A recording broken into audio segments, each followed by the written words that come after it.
या बातमीचे प्रायोजक आहेत हॉटेल बडे पीर सोलापूर।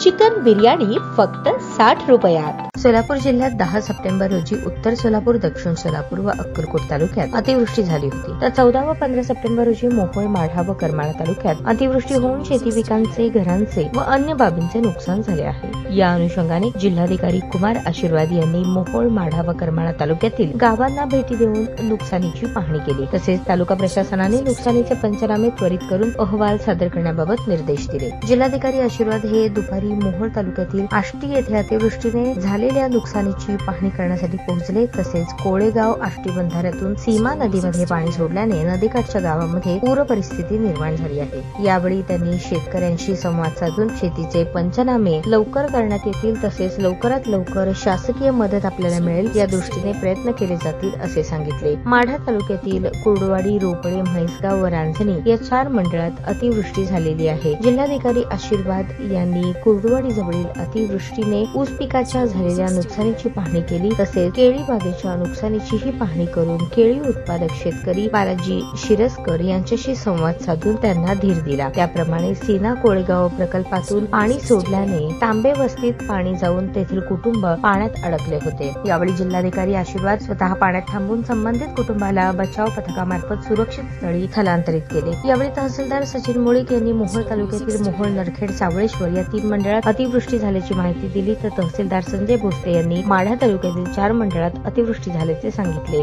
शेतपीक नुकसानीची प्राथमिक माहिती घेऊन त्वरित पंचनामे करून अहवाल सादर करण्यात येतील असे संबंधित तहसीलदार यांनी सांगितले। ताज्या बातम्या पाहण्यासाठी प्राईम महाराष्ट्र न्यूज चॅनलला सबस्क्राईब करा।